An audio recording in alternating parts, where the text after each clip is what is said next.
Om Shanti. Good morning. साकार मुरली 19 अप्रैल 2024। बाबा का मीठा मीठा लेटर हम मीठे मीठे बच्चों के मीठे मंथन के लिए। मंथन शुरू करने से पहले प्यार के सागर से बाबा की प्रेम भरी किरणों के नीचे बैठ जाते हैं और अनुभव करते हैं कि मैं प्रेम स्वरूप आत्मा हूँ, प्रेम के सागर की संतान हूँ।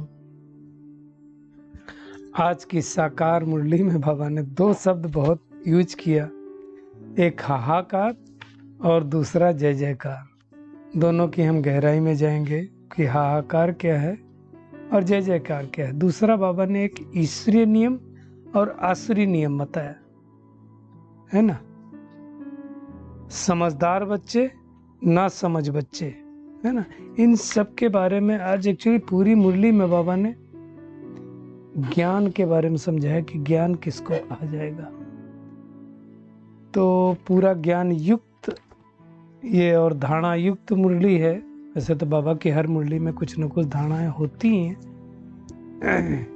तो दुनिया में देखो हाहाकार और जय जयकार किसको कहते हैं। हाहाकार किसको कहा जाएगा। हाहाकार मतलब चिल्लाना, परेशान होना, दुखी होना। तो आज दुनिया में देखो कहीं आग लग जाए, कहीं एक्सीडेंट हो जाए, कोई शरीर छोड़ दे तो लोग रोते हैं ना, उसको हाहाकार बोलते हैं। वैसे दुनिया में आप देखो तो जो मुहर्रम मनाते हैं ना, बोलते हैं गमी का त्यौहार होता है, तो छाती पीटते हैं। तो वो भी एक तरह का हाहाकार है ना। और आज दुनिया में देखो तो कितना हाहाकार और कहाँ कहाँ हाहाकार हो रहा है।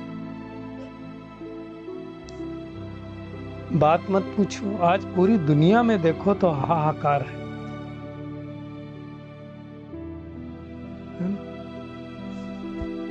तो वो हाहाकार कब होता है? जब हर एक आत्मा पतित बन जाती है, माया की मुरीद बन जाती है। अभी देखो हर एक माया के मुरीद है, कोई न कोई कमी है। अब मैं आपको बताऊं, मैं तो देखता रहता हूं, जिनको सारी दुनिया बुद्धिजीवी वर्ग बोलती है, ऐसी कोई आत्मा नहीं मिलेगी जिसके अंदर कोई ना कोई कमी हो ना हो। जिसको देखो तो वैसे तो देखने में, बातचीत करने में बड़े होशियार लगेंगे। अब देखो कोई धूम्रपान कर रहा है, कोई सिगरेट पी रहा है, कोई क्या कर रहा है, बात मत पूछो। और फिर देखो एक एक दो बीमारियां भी हैं कुछ ना कुछ। तो ये हर एक दुनिया में हाहाकार है। भले कितना पैसा है, धन है, दौलत है, लेकिन हाहाकार है। तो फिर और ये हाहाकार की शुरुआत होती है द्वापर युग से। इस समय आप देख लो कुछ भी है, लेकिन हाहाकार है, परेशान है। हर एक आत्मा दुखी है, परेशान है, कोई ना कोई बात को लेकर के दुखी। अच्छा, चूंकि हर एक चीज तमो प्रधान हो चुकी है, तो उनसे बनी चीजें भी तमो प्रधान है। प्रकृति के 5 तत्व तमो प्रधान हुए तो शरीर भी तमो प्रधान हुआ, है ना। तो इसलिए दुनिया में हाहाकार है। हाहाकार लेकर के आने वाला कौन है? माया, रावण, है ना। बाबा कहता क्यों? क्योंकि सबको हिसाब किताब चुकतू करना है। आज देखो कितनी कोर्ट कचहरी, जजेज, मारा मारी लगी हुई, पुलिस, चोर, सब कुछ है। सतयुग में सब कुछ नहीं होता है। तो सारी दुनिया में खिटखिट है। बाबा क्या कहता है? बाबा का शब्द है कीचड़ ही कीचड़ा है, जंगल ही जंगल है, जहाँ सब लड़ते रहते हैं। अब भगवान क्या कर रहा है? इस जंगल को मिटाने के लिए आया है, मंगल करने आया है। तो अब बाबा क्या कहता है? अभी तुम बच्चों को समझदार बनना है।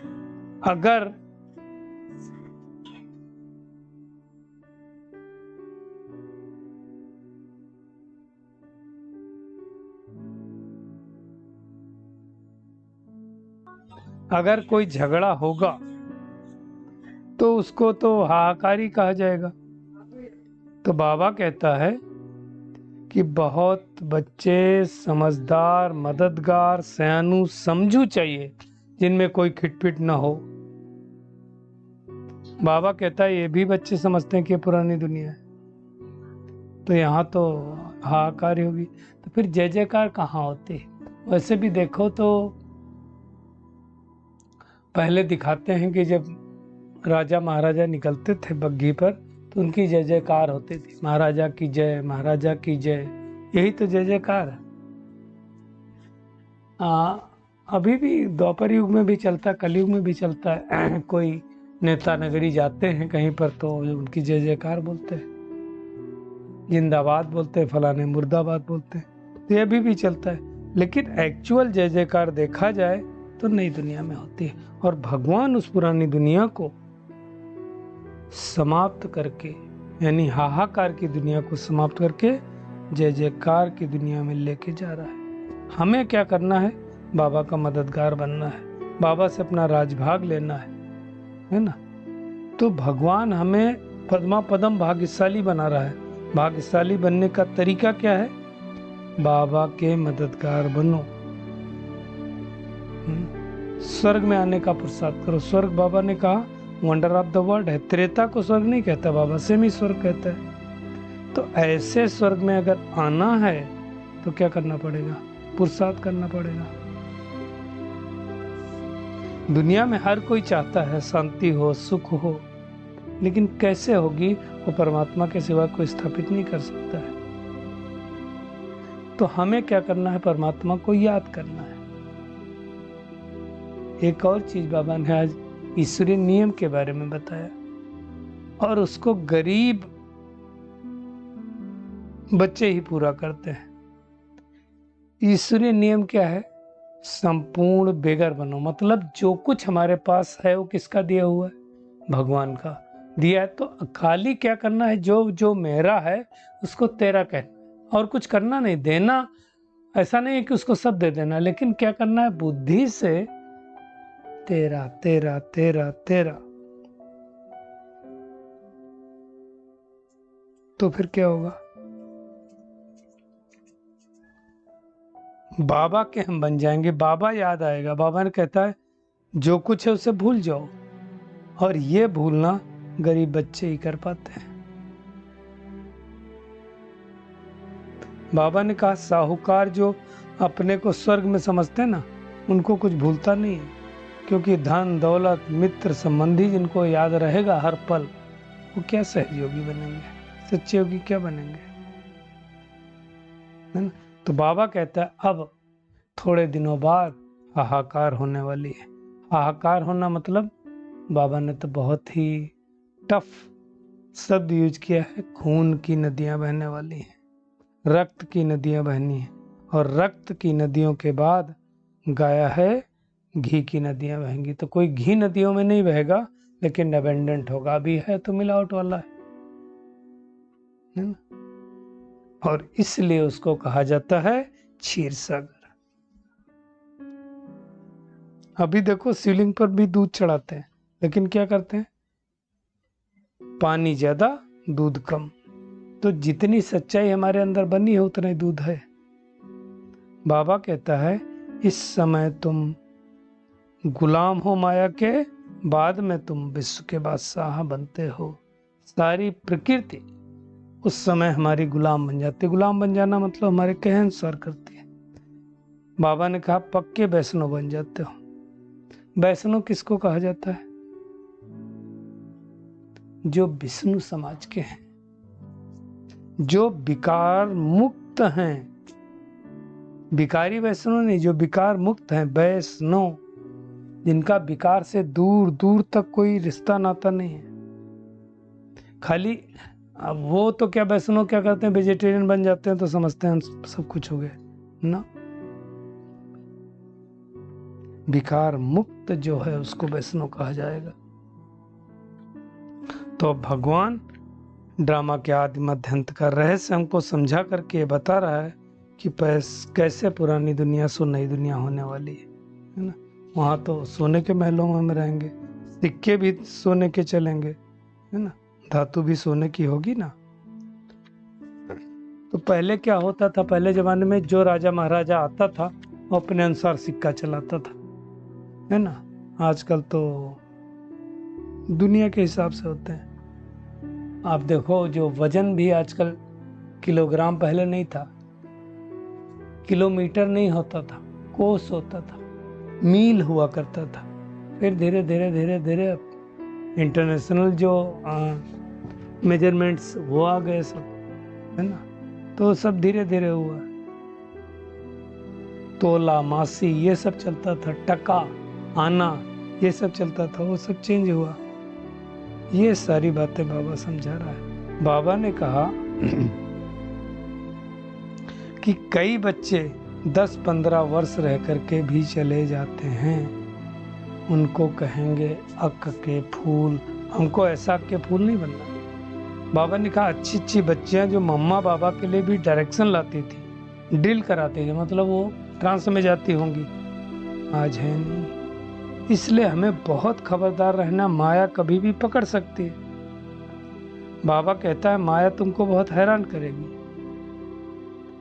लेकिन तुम्हें हैरान नहीं होना है, ये हार जीत का बना हुआ ड्रामा है। तो ये मेहनत करनी है हम सबको।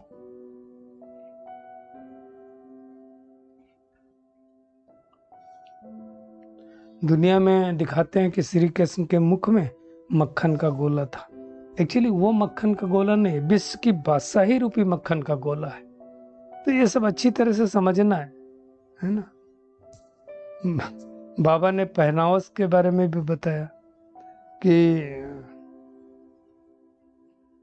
सतयुग में तो क्या होता है, जेवर बहुत होते हैं, यहाँ तो कांच की चूड़ियाँ और जाने क्या क्या पहनते। बाबा ने कहा आगे चीन की तरफ से आती थी, हाथी के दांत की चीजें बनी आती थी। सतयुग में बाबा ने और एक भेद खोला कि वहाँ नाक कान में कोई छेद नहीं करता। जैसे क्यों, यहाँ देखो बचपन में छोटी छोटी बच्चियाँ होती तो उनके कान में छेद करते, नाक में छेद करते, फिर उसमें सरसों का तेल लगाते हैं, वो कुछ कुछ डालते हैं ताकि होल ना बंद हो। और बच्चियाँ बहुत चिल्लाती, दर्द तो होती है ना। यहाँ तो और अगर मुस्लिम में जाओ तो और बहुत कुछ होता है, पता नहीं क्या क्या बोलते हैं, खतना हो जाने क्या क्या होता है। खैर हम उसमें नहीं जाएंगे, लेकिन ये नाक कान में अगर छेद करेंगे तो दर्द होगा। और सतयुग में दर्द तो होना ही नहीं है, वहाँ तो मतलब सुख ही सुख है।